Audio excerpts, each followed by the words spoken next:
I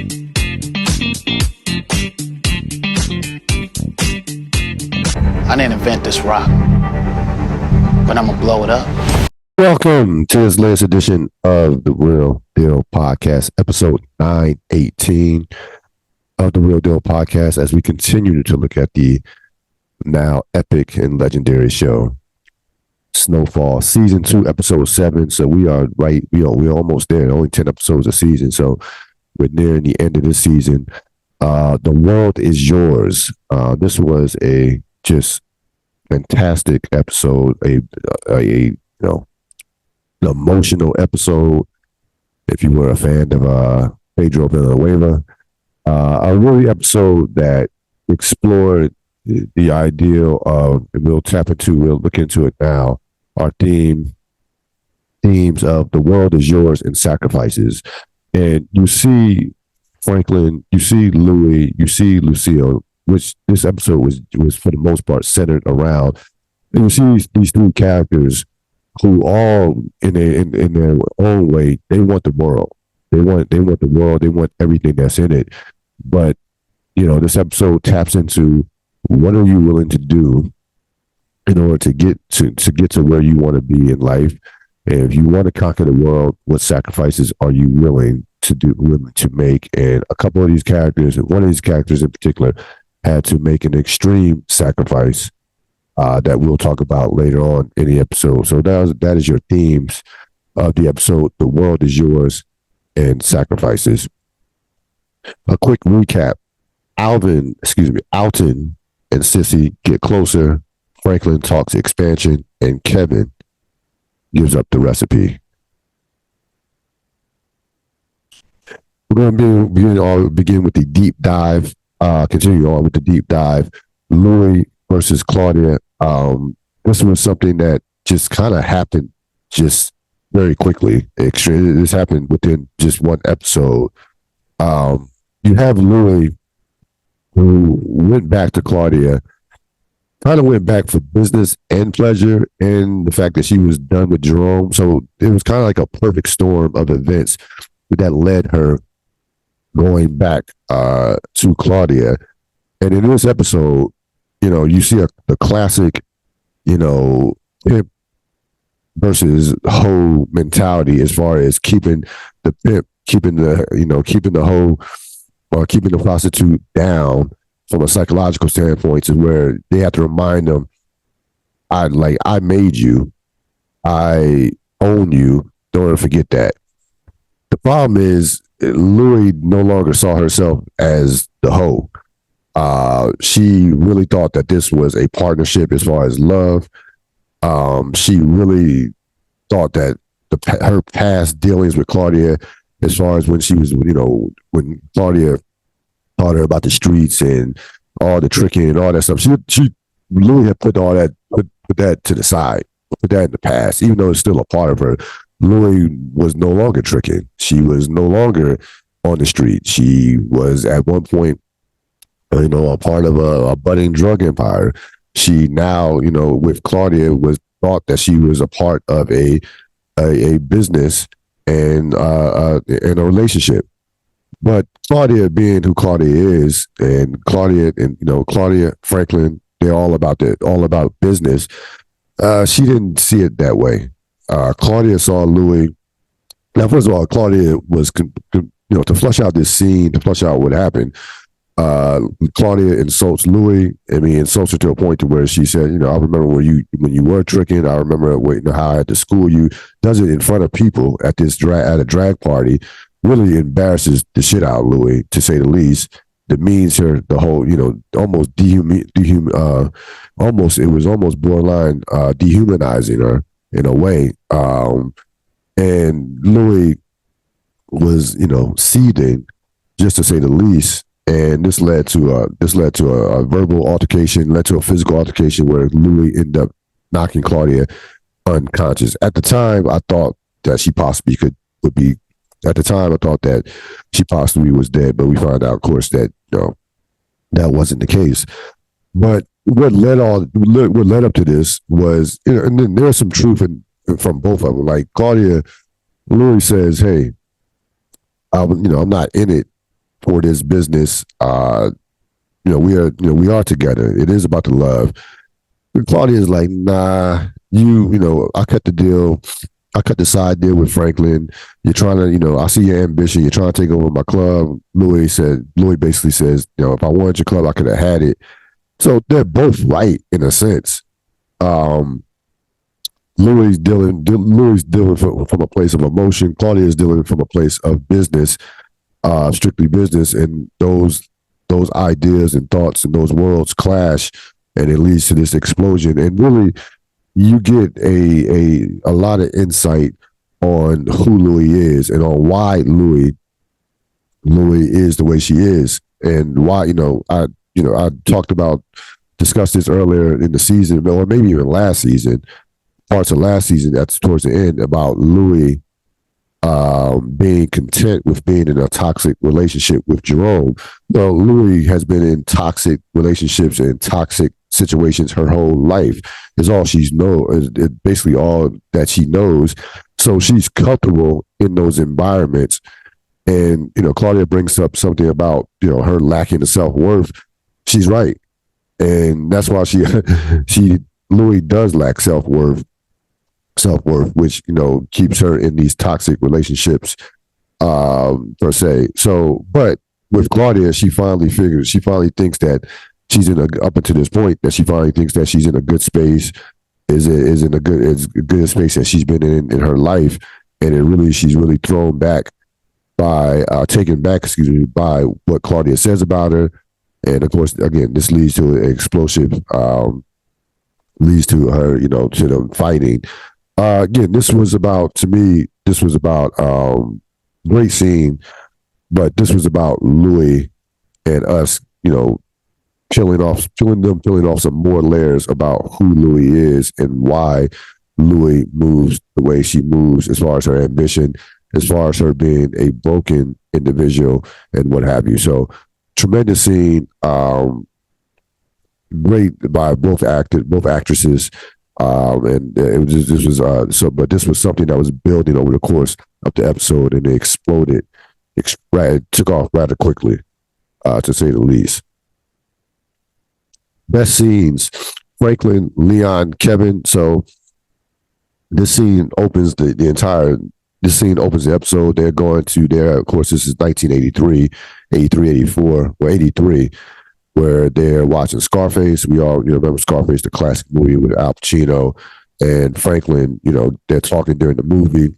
Franklin kind of is schooling them on the idea, the thoughts of Tony Montana and how he became who he became, and what was his whole thought process. And really, Franklin, again, we said this beforehand a couple of times, his world is expanding. And you could tell the difference between Leon, and Kevin in terms of even the conversation. Kevin says, I don't want to go anywhere past Crenshaw, right? Franklin's talking about passports and what have you. So Franklin drives them to the beach. He kind of gives them a tough love speech saying, it's been hard. I know this has been hard. I've been hard on you, but we built an empire here. I want to eventually be able to, in essence, delegate some responsibility to you guys, eventually, as we continue to grow. So this is a continuation of seeing where Franklin's head at versus his counterpart, not his counterpart, but versus his friends, and particularly Kevin. That was very important as well in terms of Kevin's mindset versus Franklin's mindset. And again, Leon is kind of, we see the end part of that scene. Franklin and Leon are playing in the sand and joking around on the beach, and we see Kevin still contemplating the pending betrayal of Franklin.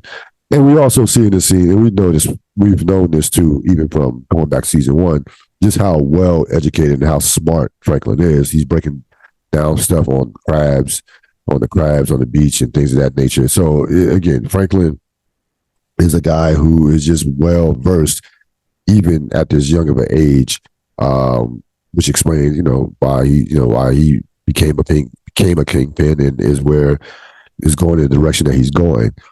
Franklin, Wanda, Leon, Kevin. Of course, a couple episodes ago, we discussed Wanda now being a part of the cookhouse. Franklin made this move kind of out of necessity and desperation. Didn't have enough people in the cookhouse. Lacked manpower. Also lacked. Did not trust anybody really outside the family. So he chose Wanda. He added Wanda. This turns out to be a mistake because Wanda goes and not only smokes the crack, but also was stealing from Franklin. And this puts, this is really one of the very first inner strife conflicts, major conflicts that really hits home for the entire organization, because Wanda, first of all, the idea of stealing, of someone stealing from you, and then obviously smoking the supply, two things that, Franklin says to Leon later on in a scene in this episode, two things that nobody would have gotten her killed if not who she was or had the relationship she had with Leon. So Franklin basically tells Leon, reprimands Wanda. She says, "Hey, if I cook it, then it belongs. It's part of it belongs to me." So she doesn't even see, obviously she's high, but also from a standpoint from an ideal standpoint, she doesn't believe that she's wrong in terms of taking the product. And now Franklin has a major problem on his hands in terms of people, not the product being out, but in terms of Wanda stealing it, and also the fact that Wanda is also smoking the product as well, and the fact that she is the love of Leon's life. So, and then Kevin defends Wanda against Franklin once they got outside. But again, Franklin tells Leon, "Hey, I don't want her anywhere near the business." He's not attached. He doesn't give a shit about the emotional standpoint or about that relationship. He is about his business, and he knows someone who was willing to steal from him, someone who is actually doing the drugs, is a major liability, to say the least. This, of course, is not over by any stretch of imagination. We're going to see some more. We'll see how this plays out, and also in future episodes, and particularly season 3. Kevin, Oso, and Lucia. So Kevin finally decides, after multiple pages from Lucille, they kind of give him an ultimatum in terms of, "Hey, you got until so and so to make your decision." They talk about the meeting they had a couple episodes ago with Franklin, and basically Lucille tries to throw Franklin under the bus, saying that he didn't really press us about the information in terms of who killed your cousin. Kevin then acquiesces, gives them the recipe, and then they go and cook the recipe. They show when Oso and Lucille shows Kevin who stabbed and killed his cousin and Delroy and his cousin. He then gives them the recipe. They also give him they also tell them why that Conjo, the guy who killed Delroy and Kevin's cousin, needs to be taken out because he's a threat to everybody. They give him where he's at, at the park, Akuta Park. So, when Kevin decides to make the move against him, he'll know what time to go and what have you. So Kevin betrays Franklin, gives him the recipe, and we will, again, this is clearly not over. We're going to see how this plays out. So you have one traitor within the family, and we'll find another traitor later on as we go through these scenes. Diego, Danilo, Matt, and Teddy. So Teddy and Matt meet up with Diego and Danilo. Surprisingly, they are about to take a trip. In terms of about to take a quick trip, they have been missing pickups. Diego and Danilo are not happy about this, of course, and they decide to kidnap Matt as collateral until Teddy resumes the pickups. This is, of course, Matt, Teddy. Matt is already in, is always all the way in. So now he has to pay the price because, he has to pay the price in essence for Teddy. And after this, Matt, as we're going to see that Matt will not be the same after this abduction. We'll see what happens with that in the next few episodes. Some more background on Teddy has an issue. They have an issue because they can't pay Avi his money because their money is at the office, and of course their office is under surveillance from the DEA. So they, that is kind of kept their business on hold. He even told Franklin early on in the scene that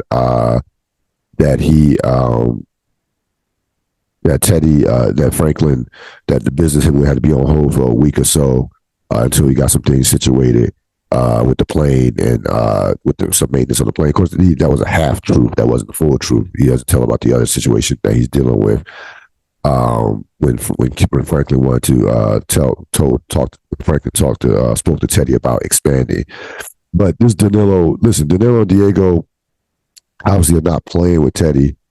From a standpoint, they, let him know that, this is, we have your brother, and this is what it's going to be. This is what it's going to be moving forward until we resume business. And I don't think as far thinking as Teddy is and as smart as Teddy is, he definitely did not see this coming.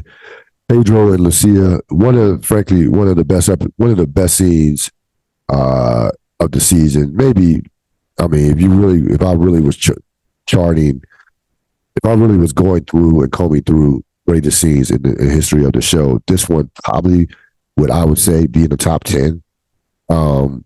So Pedro confesses. Lucille takes Pedro with her as she lied about a meeting with Gabrielle and it only being family. See, before this, Pedro and Lorena showed up, and initially, Lorena, her 48 hours is up as far as the DEA goes in terms of her having extra time to get more information on the bill and the waivers and the supplier in regards to Teddy and Matt. So her time is up. She's going there expecting to arrest Oso and Lucille. But then Oso and Lucille say, hey, we got the recipe. So we got the recipe.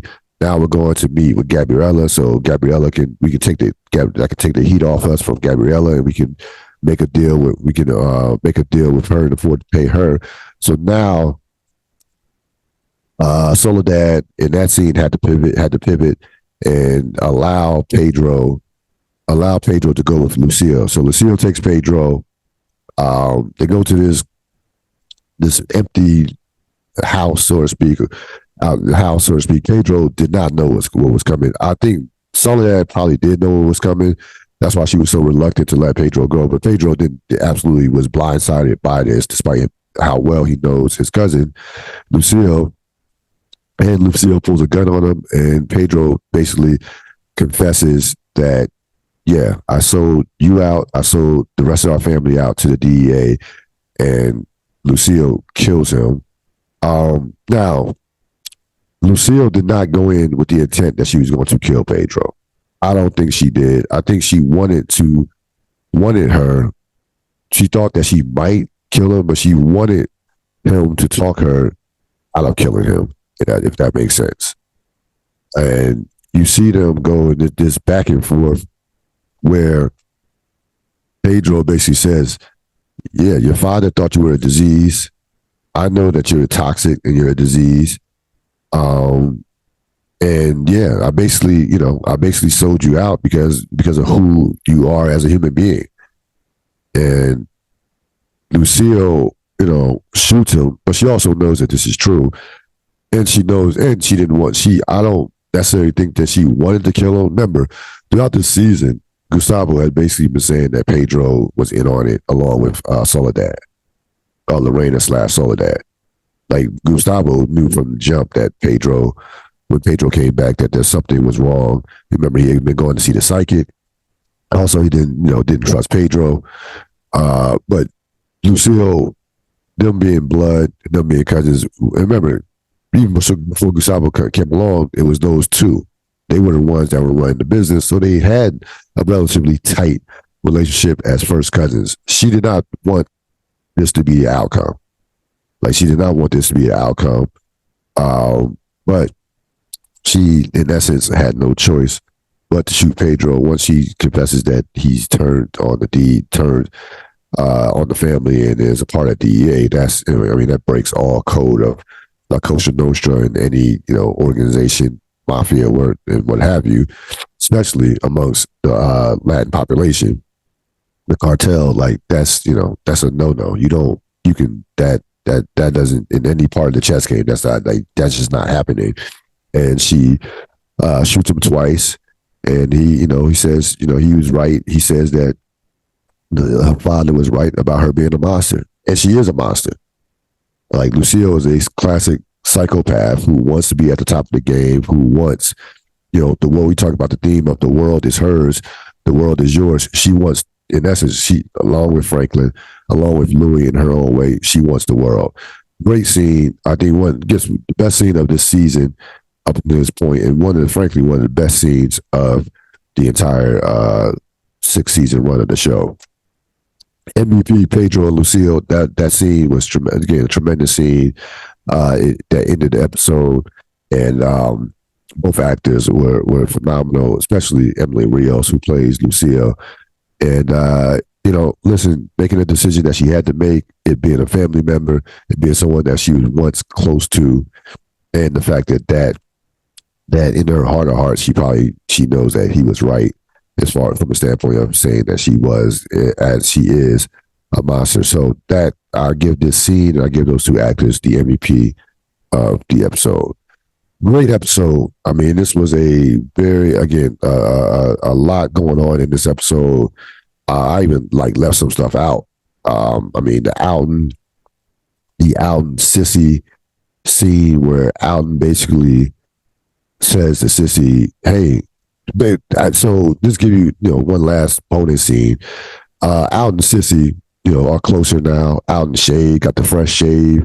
They kiss, they do a little dance. So they rekindling their relationship, their love for each other. But later on, Sissy finds out that Franklin has completely paid off her mortgage, the entire mortgage, under the alias Jason Peters. She wants, of course, no part of the drug money, no part of it whatsoever. Alton, on the other hand, is kind of like, well, the government is crooked, so what's the difference? So they have philosophical differences from that standpoint. She's cool with it. Alton is not, and we'll see how that dynamic plays out throughout the course of this season, as well as the next season, even into season 4 for that matter. That's going to wrap it up for this latest edition of the Real Deal Podcast. I will see you next time. Enjoy the rest of your day. So long.